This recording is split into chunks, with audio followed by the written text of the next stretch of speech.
भयावह स्टोरी में आपका स्वागत है। अगर कहानी अच्छी लगे तो डेली हमारा वीडियो देखने के लिए चैनल को सब्सक्राइब करें। रात के 12:30 बज रहे थे। कोल्हापुर में धाराशिव जाने वाली सीनियर कॉलेज के छात्रों की बस जंगल के रास्ते से गुजर रही थी।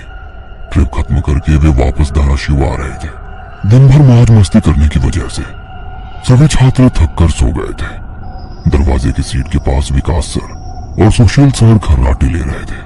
बस ड्राइवर विजय मामा भी नींद में बस चला रहे थे। उनके बगल वाली सीट पर प्यून पांडू मामा बैठे हुए थे कि तभी बस के सामने जंगली सुअरों का झुंड आया। विजय मामा ने बस जंगल में रोक दी। कुछ देर में जब रास्ता खाली हुआ तो बस फिर से चलने लगी। कुछ ही देर में विकास सर के पीछे ही दूसरी सीट पर बैठा श्याम नींद से जाग गया। श्याम की उम्र 21 साल थी। पढ़ाई में बहुत तेज था, लेकिन हमेशा अकेला रहने वाला। न किसी से बनती थी, न ही उसका कोई दोस्त था। वो दूसरी सीट पर अकेला बैठा हुआ था। सर, टॉयलेट जाना है। सर ने आधी आंखें खोलकर खिड़की से बाहर देखा।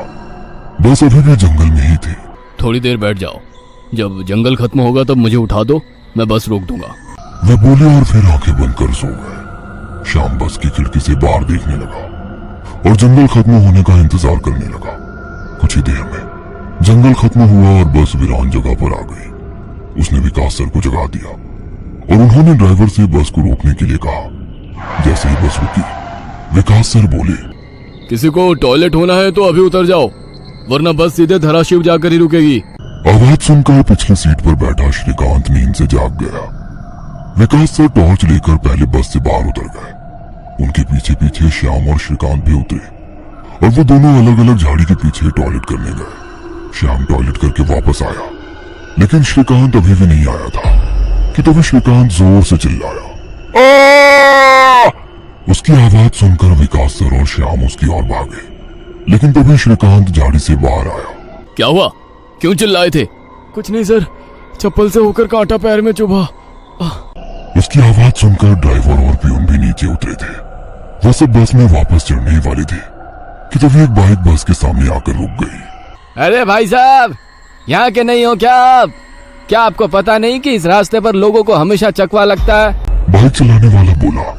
चकवा नाम सुनकर विकास सर बोले, हाँ पता है, हम बस निकल ही रहे हैं।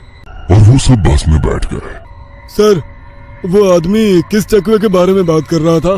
प्यून ने अगले सीट से ही मुड़कर विकास सर से पूछा। हिंदी में चकवा मतलब छलावा, छलावा मतलब भूत।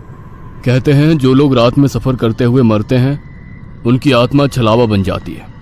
छलावा रात को सफर करते हुए यात्रियों को पकड़ लेता है और उन्हें अपने गंतव्य स्थल तक पहुंचने ही नहीं देता। वो बस उन्हें उसी जगह पर घुमाते रहता है। कितना भी भाग लो या फिर गाड़ी तेज भगाओ, आप उसी जगह पर आ पहुंच जाओगे जहां आपको छलावा ने पकड़ लिया था। या फिर वो लोग रास्ते से भटक जाएंगे और उस जगह पहुंच जाएंगे जहां पर छलावा उन्हें ले जाना चाहता है। विकास सर ने बताया। इसके बाद ड्राइवर बोला, और यात्री रात भर उसी जगह पर बार बार घूमते हैं। वो तब तक रास्ता भटकते हैं जब तक सूरज ना उगे। जैसे ही सूरज उगता है उनकी ताकत कम हो जाती है। मेरे कुछ ड्राइवर दोस्त हैं, उनको भी छलावे ने पकड़ लिया था। कहते हैं छलावा बस उन्हीं यात्रियों को पकड़ता है जो थके हुए होते हैं, क्योंकि उन पर हावी होना बहुत आसान होता है ना। फिर तो छलावा बहुत ही खतरनाक है। प्यून घबराते हुए बोला। अरे कुछ खतरनाक वतरनाक नहीं है, ये सब अंधविश्वास है।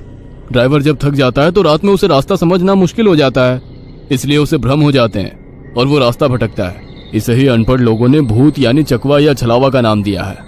विकास सर बोले। ये सभी बातें श्याम और श्रीकांत सुन रहे थे। नहीं सर, छलावे होते हैं और कुछ छलावे तो जानलेवा भी होते हैं। मेरे दादाजी को छलावे ने इतना परेशान किया था कि मरते मरते बचे थे। रात को जितने भी एक्सीडेंट होते हैं उनमें से कुछ ना कुछ एक्सीडेंट छलावे के कारण ही होते हैं। वो रात के बेरहम शिकार होते हैं। यात्रियों की थकान और डर ही उनकी ताकत होती है। शिकारियों की तरह ही वे यात्रियों को डराते हैं, भगाते हैं और उनकी जान लेकर उनका शिकार करते हैं। हमें बस इतना पता चलता है कि कार एक्सीडेंट में उनकी मौत हो गई है, लेकिन मौत का कारण छलावा ही होता है सर। श्याम ने डरावनी आवाज में कहा। सर, इस का कुछ मत सुनो, इसकी बुआ राइटर है, उन्हीं से सुनी होंगी ये बातें। और राइटर लोगों का तो काम ही होता है बातें बनाना, उसी से तो उनका घर चलता है। पिछले सीट पर बैठे श्रीकांत ने कहा। श्रीकांत, चुप हो जाओ और सो जाओ। उन्होंने डांटते हुए कहा और उसके बाद सभी लोगों ने आंखें बंद कर ली और सो गए। कुछ समय बीता। शाम अभी भी जाग रहा था और खिड़की से बाहर देख रहा था।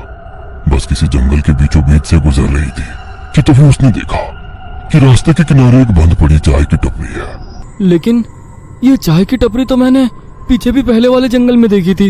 वो मन ही मन बोला और खिड़की के बाहर देखने लगा। तब उसे पता चला कि वो तो वही जंगल है जो वीरान जगह से पहले आया था। वो भागते हुए ड्राइवर के पास गया। विजय मामा नींद में बस चला रहे थे। बीच बीच में आंखें झपका रहे थे। विजय मामा, बस कौन से जंगल में है? होगी किसी जंगल में। रास्ते में जंगल कम है क्या? नहीं मामा, हम वापस उसी जंगल में पहुंच गए हैं जहाँ पर बस के सामने जंगली सुअर आ गए थे। नहीं बेटा, तुम्हें कुछ तो गलतफहमी हो रही है। वो जंगल तो कब का पीछे छूट गया है ना। उनकी बात सुनकर विकास सर नींद से जाग गए। क्या हुआ श्याम? सर, हमें छलावा लग चुका है। उसने हमें पकड़ लिया है क्योंकि बस वापस उसी जंगल में आई है जहाँ से पहले गुजरी थी। लेकिन विकास सर भी ड्राइवर की तरह उस पर विश्वास नहीं कर रहे थे। सर, अगर आपको मेरी बात पर यकीन नहीं हो रहा है तो बाहर देखो। अभी कुछ देर रास्ते के किनारे एक ट्रक दिखाई देगा जो एक्सीडेंट में पलटी हो चुका है। और कुछ ही देर में रास्ते के किनारे सभी को पलटी हुई ट्रक दिखाई दी। ये देखकर सभी हैरान हो गए थे। ड्राइवर ने भी मान लिया कि श्याम सच बोल रहा है कि तभी जंगल खत्म हो गया और बस वही सुनसान वीरान जगह पर पहुंच गई जहां पर वो कुछ देर पहले टॉयलेट करने के लिए रोक दी गई थी। ये देखकर सभी की आंखें फटी की फटी रह गई थी। विकास सर की तो बत्ती ही गोल हो गई थी। श्रीकांत पिछले सीट से आगे आ चुका था। सबके चेहरे का रंग उड़ गया था। बस अभी भी रास्ते पर चल रही थी कि तभी वो फिर से वापस वही जंगल में पहुंच गई। वो सभी जान गए कि उन्हें छलावा ने पकड़ लिया है। ड्राइवर कोई दूसरा रास्ता मिलता है या नहीं ये देख रहा था, लेकिन फिर भी बस वापस उसी जंगल में आ जाती थी। ऐसा लग रहा था कि मानो पूरी दुनिया में बस वही एक रास्ता है जो घूम फिर कर उसी जंगल में ले आता है। सर, अभी इस छलावे से कैसे निकले? मैंने सुना है कि छलावे से बाहर तभी निकल सकते हैं जब सुबह हो जाए। इसका मतलब हमें रात भर इसी सड़क से गुजरना होगा, जंगल से वीराने में और वीराने से जंगल में। क्यों ना हम सुबह होने का इंतजार करते हुए उसी वीरान जगह पर रुक जाए। ड्राइवर बस चलाते हुए बोला। लेकिन शायद मैंने सुना है कि छलावे में रुकना ठीक बात नहीं है। नहीं सर, मेरी बुआ ने बताया था कि अगर सेफ जगह मिल जाए तो रुकने में कोई परेशानी नहीं है। बस इतना ही पता है तुम्हें? और कोई तरीका नहीं है क्या? है, लेकिन वो अभी के लिए नहीं है। और वैसे भी अगर जिस छलावे ने हमें पकड़ा है अगर वो कमजोर हुआ तो उसकी शक्तियाँ कुछ ही देर में कमजोर हो जाएंगी और हम छलावे से छूट जाएंगे। फिर वो छलावा हमें नहीं पकड़ सकता। इन सभी की बातें सुनकर सोए हुए सुशील सर जाग गए। अरे क्या हुआ? आ गया क्या मेरा बोरगांव? सुशील सर उबासी लेते हुए बोले। तभी सभी ने उन्हें घटी हुई घटना बता दी। ये सुनकर सुशील सर के तो मानो होश ही उड़ गए। लेकिन तभी ड्राइवर जोर से चिल्लाया, सर, आगे एक गांव आया है। यह सुनकर सभी लोग ड्राइवर की तरफ भागे। तब उन्हें रास्ते के किनारे एक बोर्ड दिखाई दिया जिस पर लिखा था, बोरगांव में आपका स्वागत है। यह देख सुशील सर जोर से चिल्लाए, ये तो मेरा गांव है, लेकिन हम यहाँ इतने जल्दी कैसे पहुँचे? हमें तो कोल्हापुर से निकले मुश्किल से 2 घंटे हो गए हैं और मेरा गांव कोल्हापुर से 6-7 घंटे की दूरी पर है।